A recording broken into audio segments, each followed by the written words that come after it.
Estado Nacional. A los 9 años es la edad promedio que los niños tienen su primer celular en Costa Rica. Sigue creciendo el tiempo que niños y adolescentes ticos disponen para estar en redes, aplicaciones e internet. No me gusta de que vea todo lo que es como lo que es la parte agresiva. 12 de cada 100 menores recibió mensajes con contenido sexual en el entorno digital. ¿Cómo pueden los padres protegerlos de los riesgos? Esto es Estado Nacional.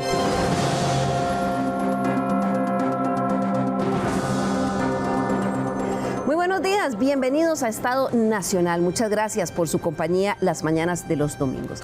El día de hoy conoceremos los detalles de la encuesta Kids Online, una iniciativa de la Fundación Pan y Amor con el apoyo de entidades como CEPAL, UNICEF y la Oficina Internacional de los Derechos del Niño. La última vez que se hizo este estudio aquí en Costa Rica fue antes de la pandemia, en el año 2018. Y por eso, la segunda edición de esta encuesta nos ofrece un diagnóstico de los tipos de uso de Internet que realizan nuestros niños, niñas y adolescentes. Para eso invitamos al psicólogo Oscar Valverde de la Fundación Pan y Amor, quien nos ha mantenido al tanto de este estudio. Bienvenido, doctor, qué gusto tenerlo con nosotros. Muchas gracias, Liliana, por invitarnos a compartir un espacio como este con las y los televidentes. Sin duda es un estudio que los padres de familia han de esperar con mucho interés, doctor, porque todo el mundo sabe en su casa los problemas que tiene o los retos que tiene para lidiar con las tecnologías, pero esto sí nos muestra colectivamente qué les pasa como país a nuestros niños, niñas, jóvenes y adolescentes. Sin duda, papás, mamás, personas cuidadoras, docentes y creo yo que también instituciones públicas, porque creo que es un insumo para poder precisar las políticas públicas que están orientadas no solamente a amplificar las oportunidades que niños, niñas y adolescentes tienen en los entornos digitales, sino también a reducir los riesgos que podrían poner en amenaza y los podrían vulnerar en sus derechos. Claro, también nos acompaña el día de hoy Rolando Pérez, psicólogo también e investigador a cargo de este estudio que presentaron hace pocos días. Bienvenido, don Rolando, qué gusto que nos acompañe el día de hoy. Muchísimas gracias, buenos días y agradezco la invitación también. Ahora vamos a hablar un poquito de los retos que tiene este estudio, porque no es tan fácil como hacer una encuesta telefónica, ¿verdad? Definitivamente fue una encuesta presencial cara a cara y eso tiene realmente muchas particularidades, hay que considerar muchas cosas para llevarla a cabo. Ahora vamos a contarles de qué se trata. Y también para contextualizar los hallazgos de la encuesta, está con nosotros la doctora Daniela Carvajal de la Clínica del Adolescente del Hospital Nacional de Niños, quien ya en otras ocasiones también nos ha acompañado para ayudarnos a entender lo que pasa y que ella, por supuesto, ahí en la clínica, doctora, lo ve usted todos los días. Buenos días, gracias por la invitación. Y sí, es un problema creciente donde está afectando la parte psicológica, emocional y también física de nuestros adolescentes. Entonces es un tema muy importante que se va a tratar el día de hoy. Bien, vamos a entrar en materia. En promedio, los padres de familia le dan su primer celular a los niños aquí en Costa Rica a eso de los 9 años, en promedio. Mientras que la disponibilidad de los menores para navegar en la red, aplicaciones o plataformas sigue aumentando. Estos son algunos de los hallazgos de la segunda edición en Costa Rica de la encuesta Kids Online. La preocupación de esta madre de familia es la de miles en nuestro país. El entorno digital se ha convertido en una más de las esferas sociales en las que interactúan nuestros niños, niñas y adolescentes, tales como la familia, la escuela o el barrio. Trato de no dárselo mucho tiempo y también estar vigilando mucho lo que es lo que está viendo también. No me gusta de que vea todo lo que es como lo que es la parte agresiva. No trato de que eso no lo vea él, para que no se pueda proyectar en él, esas expresiones. Y como en otros entornos, ahí también abundan las cosas positivas, así como los riesgos y peligros. Por eso es importante conocer la forma en que nuestros menores usan las redes sociales en Costa Rica. Para eso la Fundación Pan y Amor, con el apoyo de CEPAL, UNICEF y la Oficina Internacional de los Derechos del Niño, realizó la segunda edición de la encuesta nacional de niñez, adolescencia y tecnologías digitales, conocida como Global Kids Online. La misma encuestó a 1.200 menores entre los 9 y los 17 años de edad. La encuesta se hizo mediante visita a los hogares. Entre los temas que se abarcan están los usos de Internet en esta población, la mediación parental, así como la percepción de discriminación en Internet que tienen ellos. Entre los principales hallazgos está la reducción en la edad promedio en que los niños tienen su primer celular. En el 2018, cuando se hizo la primera encuesta, era de 10 años. Para el 2023 tuvo un pequeño descenso, ubicándose en poco más de 9,5 años, el momento en que los niños tienen su primer dispositivo. También aumentó la disponibilidad que tienen los menores para estar en línea.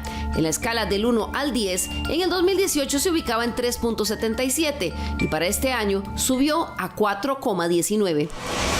Cuando se analiza la ecología digital, es decir, los dispositivos con los que se accesa a Internet, así como las aplicaciones que usan los niños, niñas y adolescentes en Costa Rica, encontramos que principalmente se hace vía teléfono celular, que obtuvo una nota superior a 7. Le siguen el uso de Internet mediante una televisión y, en tercer lugar, las computadoras, PC o laptops. Las consolas de videojuegos también son un dispositivo para navegar, incluso por encima de las tablets.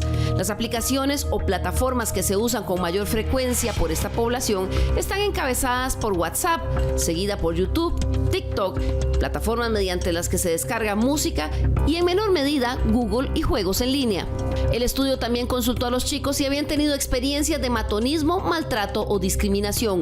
Ahí llama la atención que los entornos reales y físicos parecen ser más agresivos que los digitales.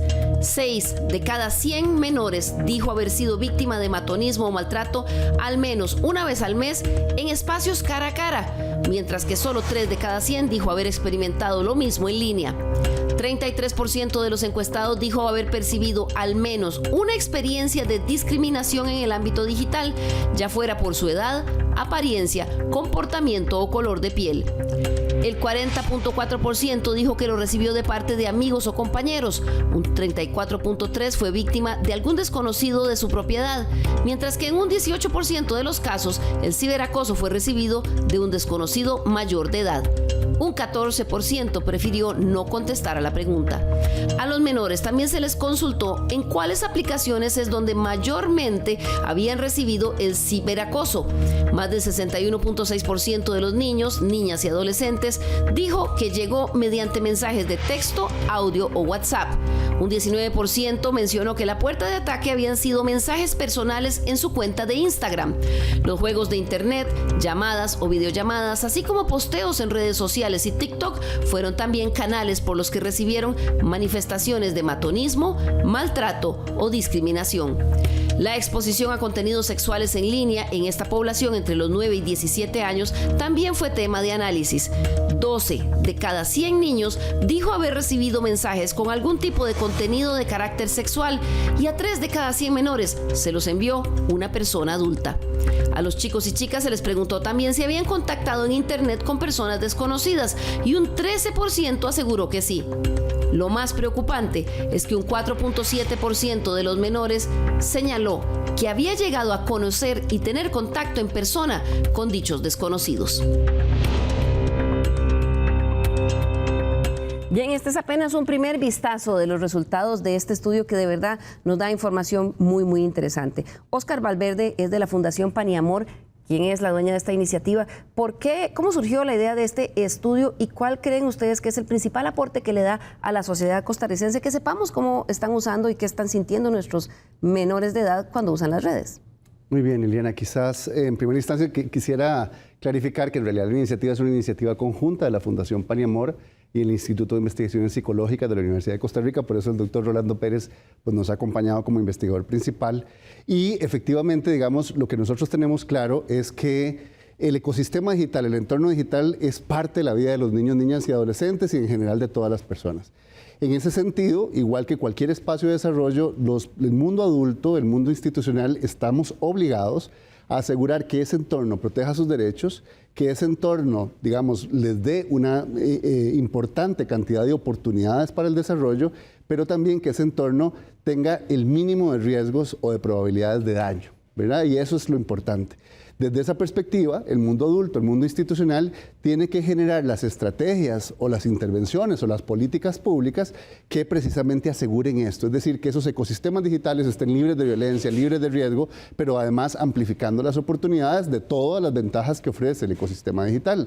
Para hacer esto, nosotros creemos que la mejor forma es basar en evidencia estas políticas públicas o estas estrategias. Así es como precisamente el Instituto de Investigaciones Psicológicas, junto con la Fundación Pan y Amor, pues retoma la idea de la encuesta Kids Online, que es una encuesta global, y toma el modelo, la metodología, etcétera, y se hace una primera edición en el 2018 y que fue prepandemia, y ahora pensando en que la pandemia probablemente fue un gran distorsionador que impuso una serie de condiciones que probablemente intensificó algunas de las dinámicas de niños, niñas y adolescentes en Internet, pues decidimos hacer una segunda encuesta para poder mirar cuál fue ese cambio. Claro, Rolando Pérez es psicólogo, investigador del Instituto de Investigaciones Psicológicas de la Universidad de Costa Rica y coordinador de esta investigación. Hablábamos al principio que tiene grandes retos esta encuesta porque le pregunta directamente a los niños y entonces no es tan fácil como hacer una encuesta por teléfono. ¿Cómo es la metodología que utilizan para hacerla? Básicamente tenemos 2 cuestionarios. Uno que es el principal para niños, niñas y adolescentes, y otro para personas cuidadoras. Se hace visita a hogares, se contacta, se solicita primero la autorización, el consentimiento para la aplicación, y una vez que tanto la persona menor como la persona adulta, en este caso responsable, que está presente, están de acuerdo, se comienza con la encuesta. Primero se trabaja con la persona menor y luego con la persona cuidadora. Esa encuesta al niño se le hace, o al menor de edad, al adolescente, se le hace solo estando él solo, sin que la persona cuidadora o padre de familia intervenga en las respuestas. Exactamente. Se hace primero al niño o niña por separado y después a la persona cuidadora, lo que implica además diferentes retos, porque como es un ámbito tan amplio de 9 a 17, aunque los instrumentos los diseñamos para que chicos y chicas de 9 años los puedan entender, nos hemos encontrado con que hay dificultades en la lectoescritura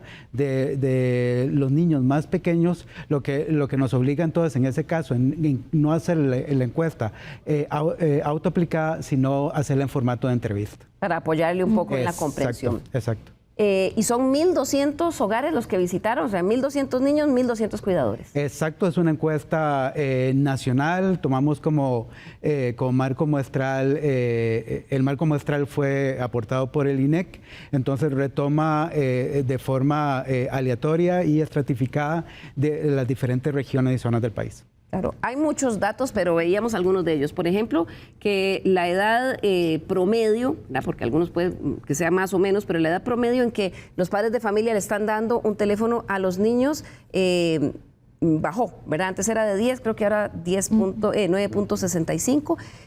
Y también que está aumentando la disponibilidad que tienen los menores a estar navegando en redes, plataformas e internet. Este dato es muy importante y de hecho tenemos la posibilidad de hacer comparaciones con el 2018 cuando hicimos la primera encuesta, que se parece mucho en casi todos los rubros, y creemos que un elemento que puede estar ahí jugando es precisamente el efecto de la pandemia, que obligó a hacer un uso intensivo de la Internet, estar propiamente el ambiente digital y la ecología digital era el centro de trabajo, de estudio, de entretenimiento, de comunicación, y eso lleva como resultado posiblemente a que se asentara, de que se consolidara aún más la importancia que tiene todo el entorno digital. Claro, otros datos curiosos que veíamos es que las razones por las que se usan las redes sociales o el navegar por Internet por parte de los jóvenes ha crecido un poco la razón de educación, y también que lamentablemente en los adultos o en los docentes no es donde está más creciendo el uso de la tecnología. Tal vez si nos explica un poquito eso. Ese dato es realmente muy importante, muy relevante, porque los usos orientados al entretenimiento, comunicación y el aprendizaje son los más importantes, los eran también en el 2018. Ahora encontramos que, sin embargo, el aprendizaje pasa en un segundo lugar, que ha aumentado su importancia. Pero por otro lado, cuando consultamos también qué papel está jugando el uso de la Internet en el aula, y qué papel está jugando la persona docente, maestro, profesor, en el acompañamiento y guía, vemos que lamentablemente es muy escaso. El uso en el aula es realmente muy poco. El papel que juega el docente, por otro lado, fuera del aula, acompañando, es también muy disminuido, y eso hace que se esté, por un lado, chicos y chicas estén utilizándolo, y es una oportunidad y es un uso beneficioso, la internet para el aprendizaje, sin que esté el apoyo docente de la mano, sin que de forma pedagógica se esté incorporando en contextos de aprendizaje. Quiere decir que los docentes no lo están utilizando tanto ahí en el aula, a pesar de que pareciera que es donde más los niños y adolescentes utilizan su tiempo. Exactamente, y eso es y considerando también que uno de los principales espacios donde se usa internet, además de la casa, del hogar de los chicos y las chicas, es la escuela, incluso a pesar de las restricciones que haya en el colegio o la escuela, chicos y chicas toman como este otro espacio, podríamos decir también seguro para usar el internet, pero sin el apoyo y sin la promoción adecuada docente. Claro. Don Oscar, otro de los hallazgos de las aristas que ustedes investigaron es el tema de la mediación parental, es decir, cómo intervienen los padres o cuidadores en la forma en que los niños utilizan estas tecnologías. Y ustedes analizan 3 tipos de mediación: activa, restrictiva y monitoreo. Las 3 son bajas, las 3 obtuvieron notas no superiores a 6.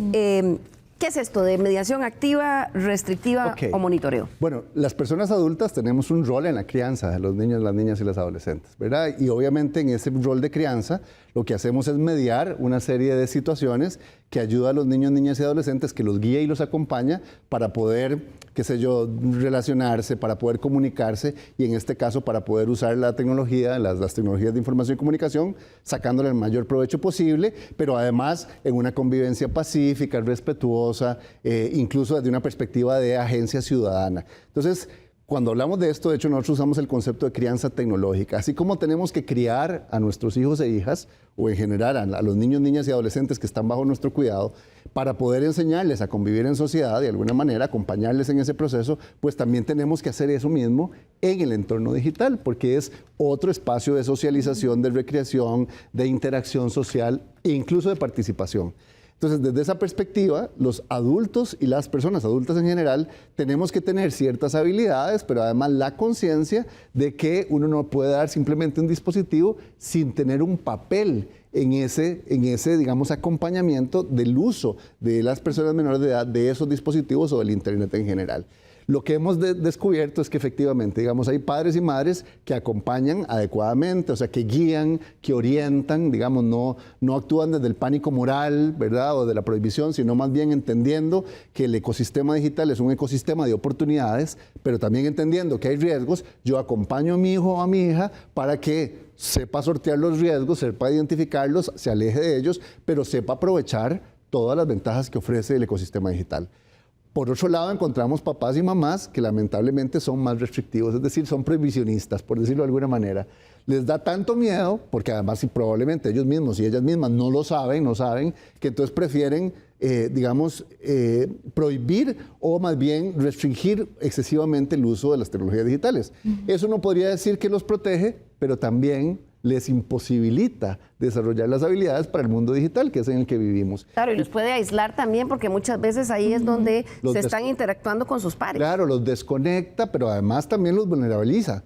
Porque y esto siempre lo hemos dicho, si vos no ayudas a que los chicos y las chicas desarrollen habilidades para vivir en el mundo real, los estás vulnerabilizando, ¿verdad? Entonces, si no les enseñamos a identificar los riesgos, porque preferimos evitarle completamente la exposición, pues obviamente no le permitimos desarrollar habilidades. Entonces, tenemos ese otro grupo de padres y madres. Y el último grupo es de monitoreo, ¿verdad?, que es más bien una cosa de vigilancia, pero que se requiere, y Rolando nos ha explicado muy bien, es esto, ¿verdad?, requiere de habilidades superiores. ¿Por qué? Porque necesitamos saber como papás y mamás, incluso a veces la configuración de sistemas de monitoreo, etcétera, ¿ok?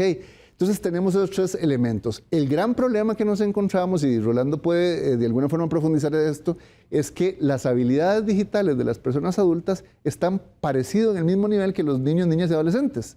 Entonces la pregunta es, no importa si haces acompañamiento, o si haces restricción, o si haces monitoreo, si tenés las mismas habilidades que los niños, niñas y adolescentes, ¿cómo estás haciendo esas funciones? Claro, Eso ahora nos preocupa. En la segunda parte vamos a hablar un poquito de eso, Rolando. Daniela Carvajal es la directora de la Clínica del Adolescente del Hospital de Niños. Doctora, ¿por qué es importante que estudiemos y analicemos este comportamiento de los niños, niñas y jóvenes adolescentes costarricenses con las herramientas digitales, con este entorno digital? Y sobre todo, ¿qué ve usted en la práctica diaria ahí en la Clínica del Adolescente?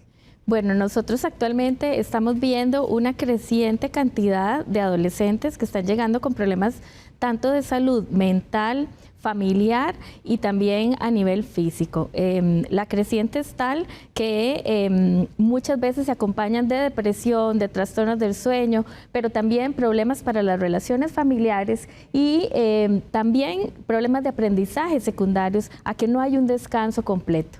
Sin embargo, también los problemas físicos se están afectando y tenemos chicos y chicas que están con tendinitis, con síndrome del túnel carpal, ya con problemas a nivel de los hombros, con dolores crónicos, con dolores de cabeza crónicos también que muchas veces no sabemos, tal vez llegan porque tienen cefalea y tal vez lo que está es un uso excesivo.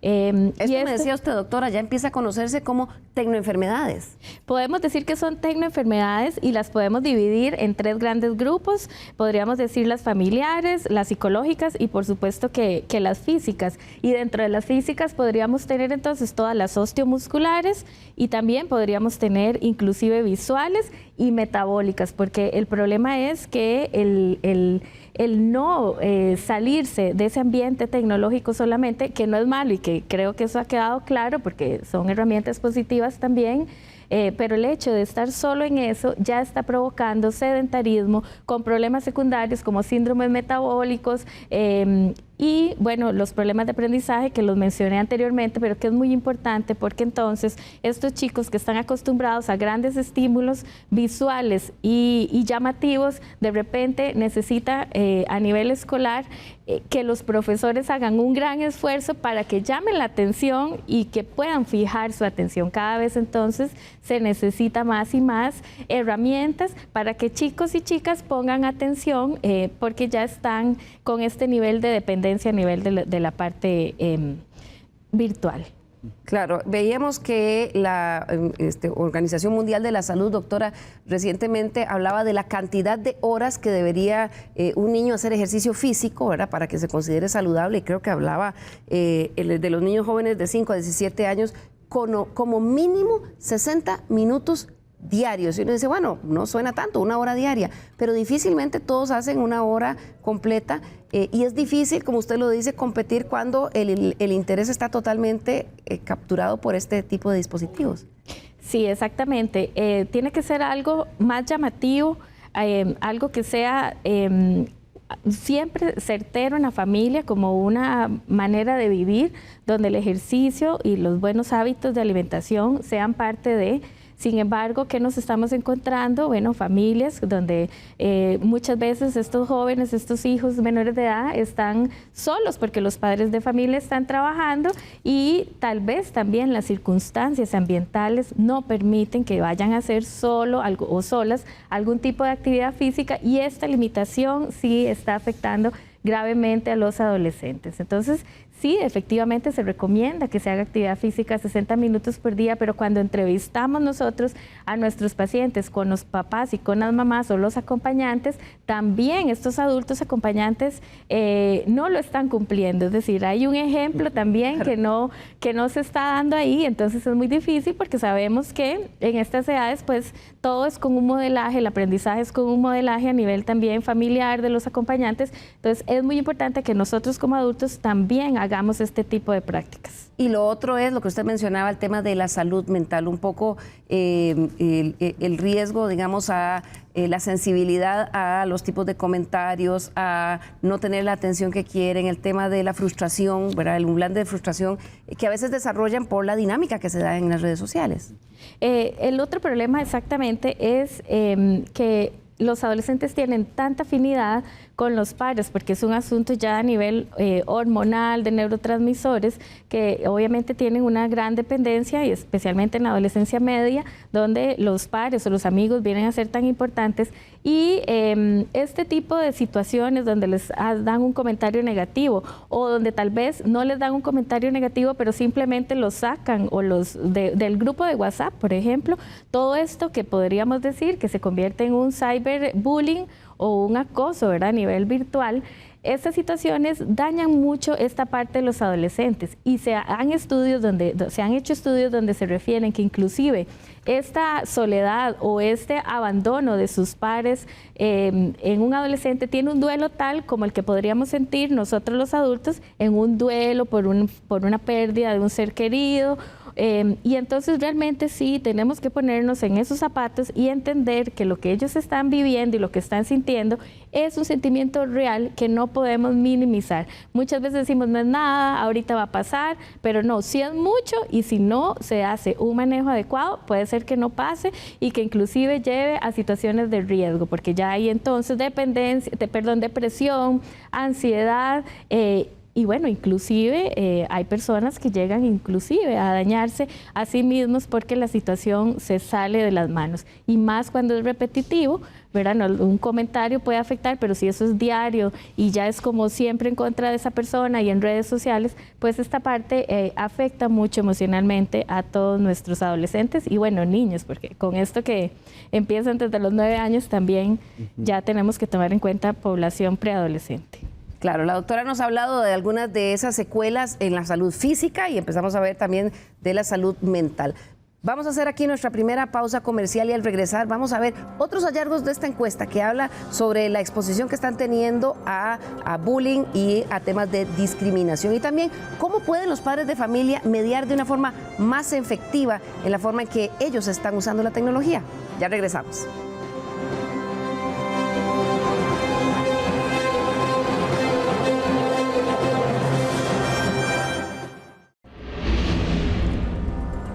Recuerde nuestro correo l.carranza@teletica.com. Nos interesan mucho sus opiniones, sugerencias y recomendaciones sobre el programa. También está nuestro número de WhatsApp para que a lo largo del programa usted también nos vaya compartiendo sus comentarios e impresiones de lo que conversamos aquí. 64241777. Ahí tiene también el código QR por si quiere accesarlo directamente. Nos interesa mucho conocer su opinión y agradecemos también toda la participación que hemos tenido durante los últimos días. Gracias por continuar con nosotros hoy, que estamos analizando los resultados de la segunda encuesta Kids Online, que nos demuestra cómo están usando nuestros niños, niñas y adolescentes la tecnología, y también cómo podemos los padres de familia y los cuidadores tomar acciones para ayudarlos a moverse en este entorno. Se nos quedaban algunos temas pendientes sobre los hallazgos. Don Rolando Pérez, del Instituto de Investigaciones Psicológicas de la Universidad de Costa Rica y coordinador de la encuesta, ¿qué nos dicen, qué encontraron ustedes con respecto a regiones en cuanto a los patrones de uso de tecnologías de nuestros chicos y chicas? Encontramos aquí, hay varios hallazgos que son muy relevantes. Encontramos diferencias en el uso, en tenencia, pero también habilidades, donde hay un gran abismo entre las regiones atlánticas sobre todo, pero también Huetar Norte, donde se da un menor, hay un menor acceso, hay un menor acceso al internet, hay un menor uso general de los dispositivos, y esto es importante, son estas dos regiones las que tienen menor uso y acceso de la computadora, siendo la computadora, por ejemplo, una computadora de escritorio, una portátil, en realidad la principal herramienta para el aprendizaje. Quiere decir que en esas regiones, Atlántico, Huetar Norte y Huetar Atlántico, es sobre todo por teléfono cuando se tiene acceso. Exactamente, exactamente. En comparación con la región central y las zonas urbanas, donde se focaliza la principal conectividad, los principales usos, y donde encontramos también mayores habilidades o mayores capacidades para el uso adecuado y beneficioso de la Internet.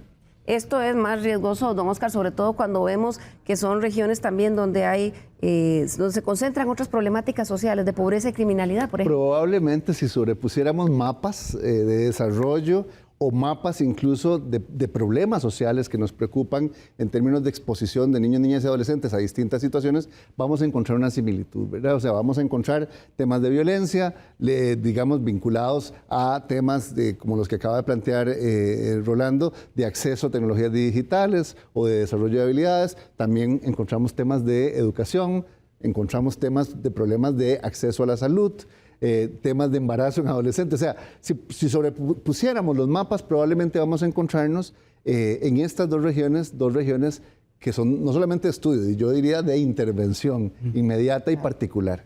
Claro. Don Rolando, ¿qué otras cosas, hallazgos interesantes tenemos ahí en cuanto a grupos de edad, por ejemplo? Porque ustedes analizaban ahí de 9 a 12 y de 13 a 17. ¿Qué diferencias se ven? Sí, para toda la encuesta hicimos esa separación entre los dos grupos de edad para ver qué características presentaba cada grupo. Encontramos que el grupo más pequeño de 9 a 12 correspondería a periodo escolar. Los chicos hacen un menor uso, tienen menor acceso, menor tenencia a las tecnologías, pero por otro lado también hay una mayor presencia de las personas cuidadoras y de los docentes, están más detrás en este uso. Hay una mayor mediación de esos. Exactamente, hay una mayor mediación.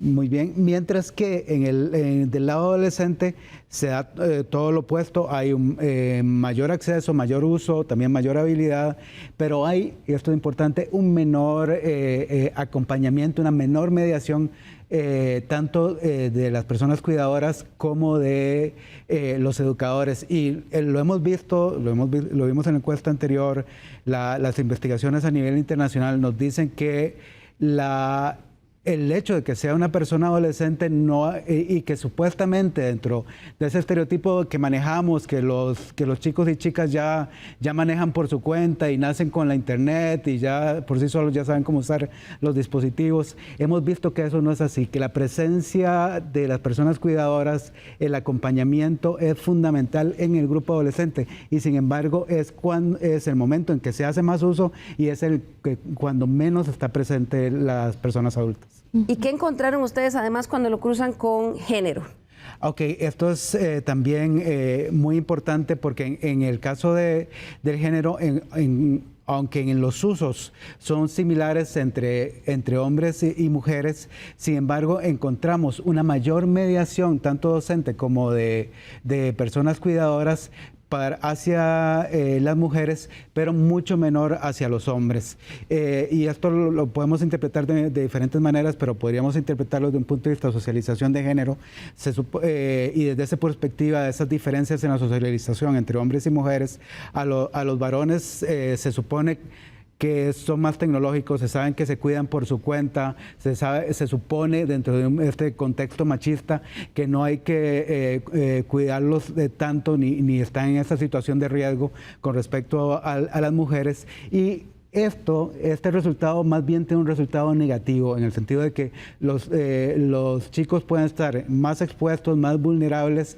pero pueden a su vez tempranamente hacer usos más riesgosos, incluso más violentos, porque no tienen la compañía de personas cuidadoras que los guíen. Entonces por ahí esa socialización diferencial entre hombres y mujeres podría tener efectos negativos. ¿Cómo empata esto, doctora, estos hallazgos de Kids Online en cuanto a regiones, edad y género con la realidad que usted ve en la práctica diaria en la clínica del adolescente? Bueno, en realidad nuestros pacientes que sí son de prácticamente todo el área del país, sí vemos diferencias.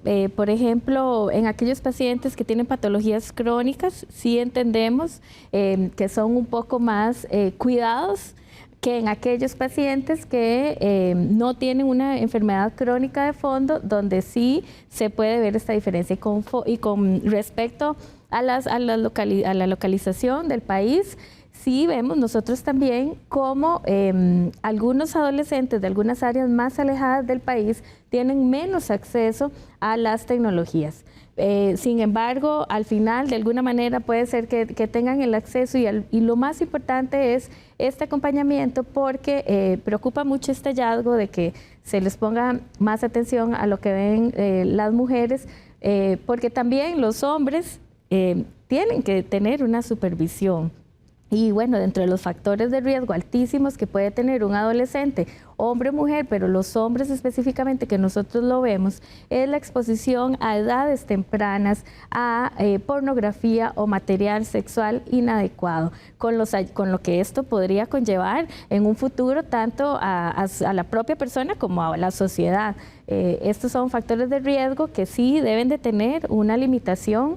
Y como lo he dicho en otras ocasiones, la supervisión debe ser una supervisión con amor, pero que sea efectiva, no invasiva. Y como decía al principio don Oscar, sí, desde el momento que se le da el celular o este aparato electrónico a nuestros hijos, sí debe de ir de por medio un contrato verbal, o que ellos sepan de que nosotros como responsables pues vamos a estar ejerciendo ese tipo de supervisión y en ningún momento se pueden dejar solos de ninguna manera.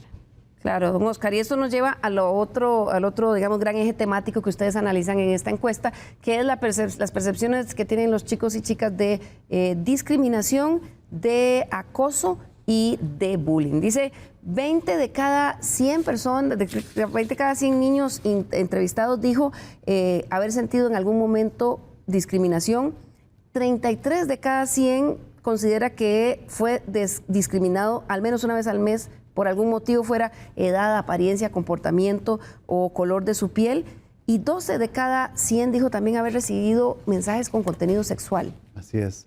Realmente, digamos, esa es la dimensión oscura, digamos, del ecosistema digital. Es decir, son los riesgos a los que están expuestos y que lamentablemente vulneran los derechos de niños, niñas y adolescentes, pero además, efectivamente, les coloca en una situación que afecta su bienestar, ¿verdad? Un chico, una chica, y además aquí es importante decir que ahí sí podemos observar, digamos, ese continuum entre lo que es el ecosistema digital y, digamos, la presencialidad o el espacio físico donde nos desarrollamos. Realmente nosotros insistimos que no podemos seguir viendo las cosas como separadas, sino más bien integradas, y que efectivamente esas dimensiones de violencia que reciben, las reciben en el ámbito presencial. Y bueno, al inicio vimos datos en que probablemente el matonismo, digamos, lo vivían más en la dimensión presencial más que en Internet. Eso me llamó la atención, que cara a cara es el doble de veces percibidas que se sintieron, digamos, afectados por matonismo.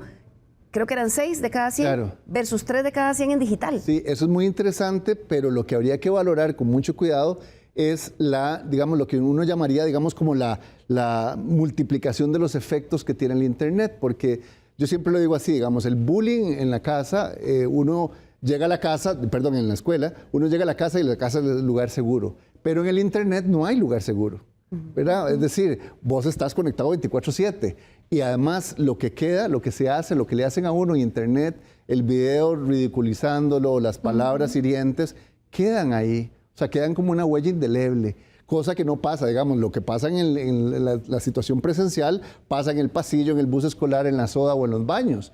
Pero listo, en el aula está seguro, en la casa está seguro. Ese es el tema. El tema es que hay una potenciación de los efectos y las dinámicas en el Internet. Entonces, aunque efectivamente estos datos nos sorprenden, yo creo que a todos nos sorprendió un poco eso, en realidad hay que tener cuidado porque es estas personas que particularmente están viviendo un matonismo o ciberacoso en el ámbito del ecosistema digital, digamos, probablemente tenga potenciados efectos de vulnerabilización, por ejemplo. Y obviamente las otras dimensiones que tienen que ver con la exposición a contenido inadecuado, la posibilidad, digamos, del anonimato que brinda el ecosistema digital, incluso que se presta como una posibilidad para adultos, digamos, pedrastras o pedófilos, o verdad que a través del grooming, bueno, y vimos preocupantemente el dato de los chicos y las chicas que dicen que se han encontrado a través, primero, que se conocen con alguien que no conocían y que se quedan de ver sin conocer a esa persona y sin saber qué edad tiene esa persona. Vamos a recordar los que los vimos en la nota.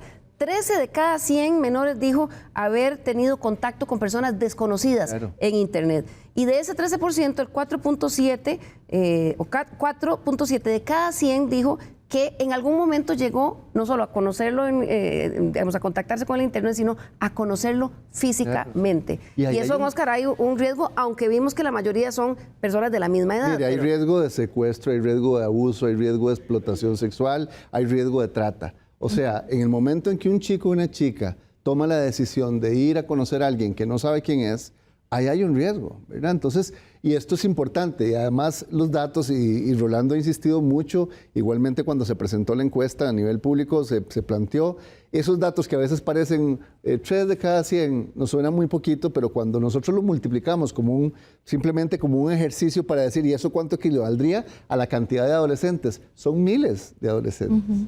Y ese es el riesgo en el que están miles de adolescentes. O hay miles de adolescentes recibiendo situaciones en Internet que les hace sentir muy mal, con una frecuencia de al menos una vez por semana. O sea, son cosas que tienen que preocuparnos. No estamos hablando de datos de 1.7, 3%, que suena como poquito cuando hablamos de encuestas o de minorías, digamos incluso, sino que estamos hablando de miles de adolescentes.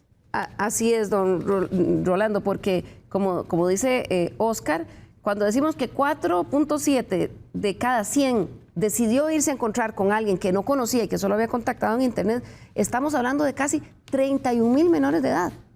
Exactamente, y ese es uno de los mensajes que queremos subrayar de esta parte del riesgo y la necesaria atención que hay que tener a posibilidades de riesgo, incluso de daño, es que nos vamos a encontrar con muchos datos pequeños, muchos porcentajes, y una de las cosas que queremos dejar clara es que, a diferencia de una encuesta de opinión donde le preguntamos a una persona por un ámbito, por quién va a votar, esto más bien estamos preguntando por conductas, por hábitos, y en este caso ese dato que uno diría en otra encuesta, 4%, es muy poquito, que no tiene importancia. Aquí, como usted lo bien resaltó, si hacemos el ejercicio de extrapolarlo a la población nacional entre 9 y 17 años, son miles de personas. Incluso hay un dato de, usted se encontró alguna vez con una persona que conectó a Internet y esa persona era mayor de edad, el dato nos da que, por dicha, por suerte, es apenas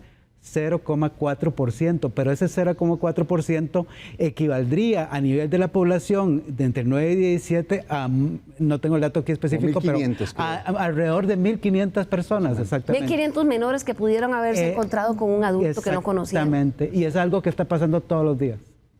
Claro, por eso es que probablemente usted en su casa dice, auxilio, ¿qué hago? Porque vemos los riesgos físicos, psicológicos, incluso a la integridad, a la seguridad de nuestros menores al estar expuestos a este ambiente que es una parte más integral de su vida.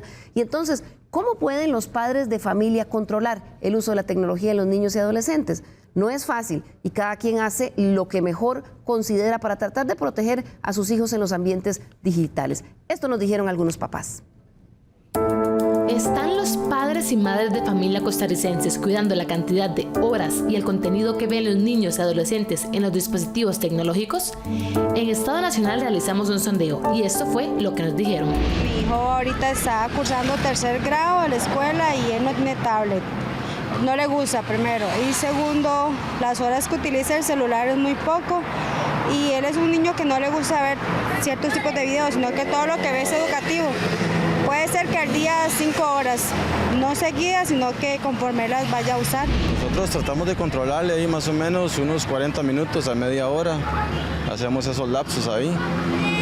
¿Cómo le va usted controlando ese tiempo? Digamos, cuando les quita el dispositivo se enojan o ellos saben que tienen un cierto tiempo para usar? No, ella lo toma bien, entonces sí, ya ella sabe que durante ese tiempo que no se usa, entonces hay otras cosas más productivas para hacer también. Mi hija la usa a poco tiempo, yo la superviso. Tengo una hija de 8 años, entonces yo la superviso a ella. Digamos, lo más que le permito que use el teléfono es 1 hora, 2 horas, lo más al día, ¿verdad? Mediante ellos se porten bien, yo los premio con 30 minutos, ya que eso ayuda al desarrollo también de ellos, ¿verdad? Él solamente puede utilizar el celular 4 horas al día, 2 horas en la mañana y 2 horas en la tarde, solamente. Y con respecto a lo del contenido que él puede ver, yo también lo tengo, yo tengo mi correo en el teléfono de él, entonces yo tengo algo que le llaman algo de familia, ¿verdad? Entonces él está supervisado. Se enoja, pero él tiene que controlarse y yo le digo a él, no, solamente es 4 horas al día, nada más. Primero son sus estudios, luego yo los controlo con el televisor. Tal vez les permito 1 hora, 2 horas en el día de verlo, pero teléfono sí no les permito en absoluto, ¿no? Porque para mí, pues, o sea, no tienen, yo tengo una de 4 y 8 años y yo veo que está muy pequeño para que utilicen ese tipo de... O sea, yo pienso porque no es la edad adecuada. Bien, como vemos, cada padre de familia hace lo que puede, lo que está a su alcance y quizás a veces lo que el tiempo le permite, doctora, porque muchas veces dicen, bueno, pues yo lo superviso, pero cuando trabajan no siempre están, digamos, con la posibilidad de saber qué están haciendo los pequeños. Sí, el problema es que con las agendas que a veces manejamos todos en la vida actual, el tiempo que se comparte es realmente muy poco. Y esto hace que también los papás y los encargados lleguen cansados a la casa y quieran un espacio también para ver algún tema lúdico diferente en el teléfono. Pero cuando ya se pasa este límite y eso implica que ya no se comparte con los familiares, es cuando ya se hace un problema a nivel del uso inadecuado de estas tecnologías. Otra cosa importantísima es que los límites se deben de poner con claridad desde el inicio. Va a estar tanto ratito, se lo vamos a controlar, pero cuando empieza a hacerse esto un problema a nivel de comportamiento, de ansiedad, de enojos o de problemas del sueño o de aislamiento, que ya definitivamente no quieren ni asistir a ninguna otra actividad, así como ni siquiera salir del cuarto para cenar o comer algo acompañado con la familia, aquí es cuando ya vemos que el problema es porque ya hay un uso inapropiado o inadecuado de las tecnologías. Ahí es cuando ya tenemos que poner mucha atención y ojalá no llegar a este límite donde ya este uso o más bien el suspenderlo ya provoca enojo en la persona. Claro, y a veces no se sabe manejar el berrinche que genera, como veíamos ahí en las imágenes de la nota de nuestra compañera Kaylin Baker, donde el chiquillo ya empieza a pelear.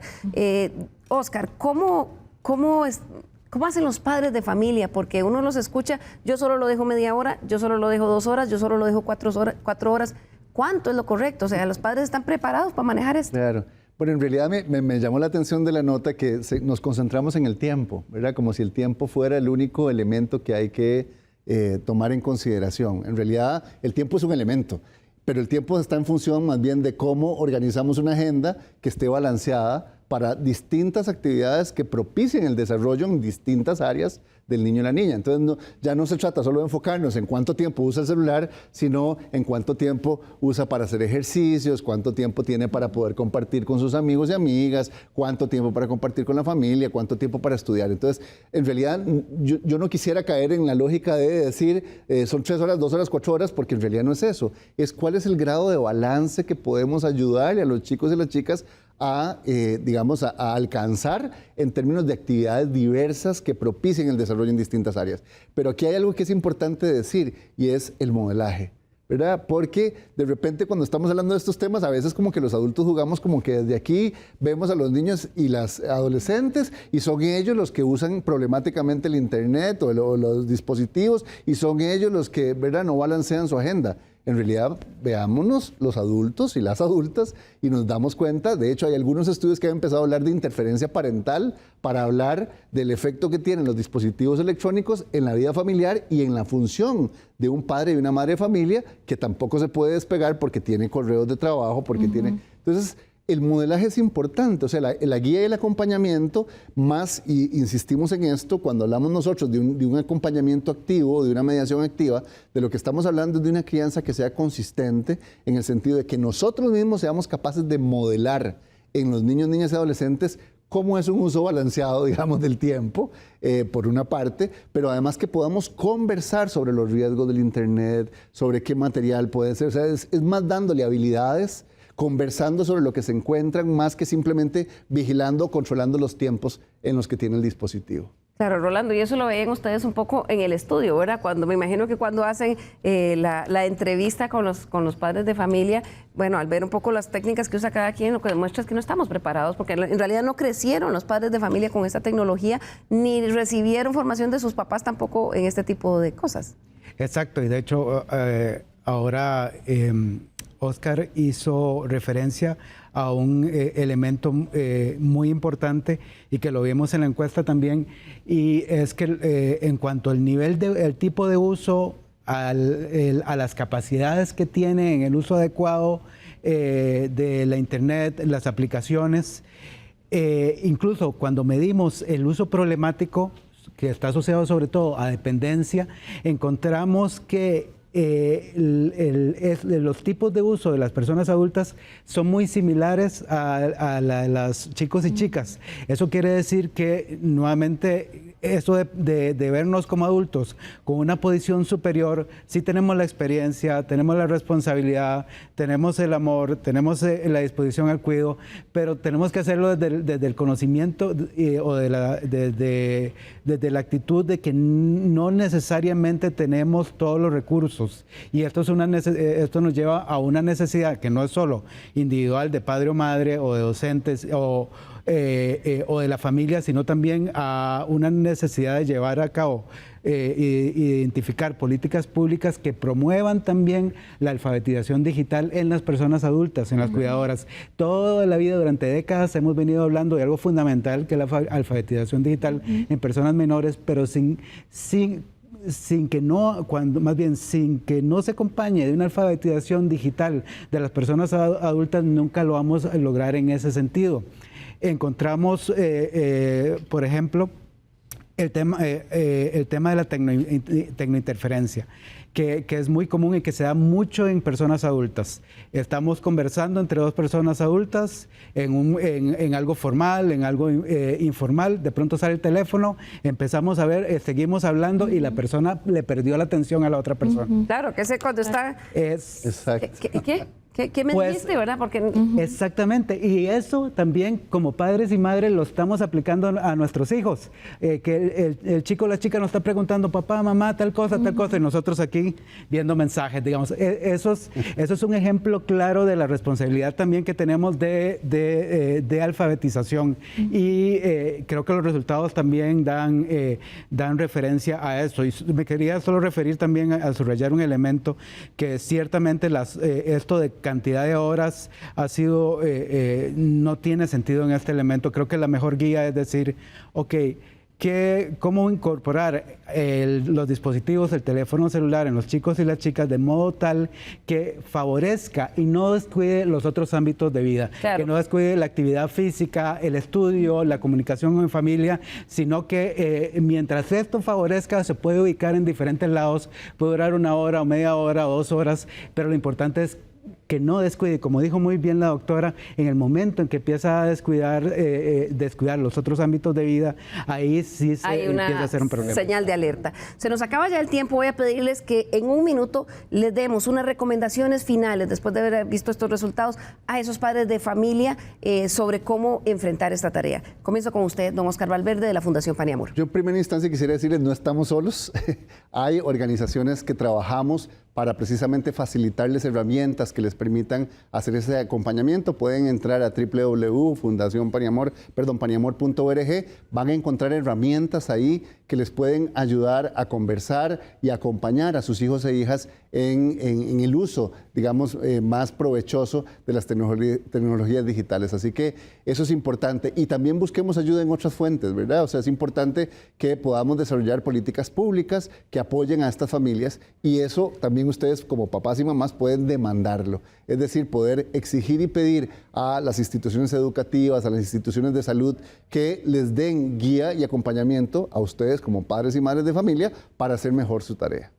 Muchísimas gracias, don Oscar. Continúo con usted, don Rolando, esas recomendaciones finales a los padres de familia. Perfecto, voy a seguir en la línea de don Oscar. No es nuestro interés culpabilizar a los padres y madres o incluso a los docentes, todo lo contrario, el uso y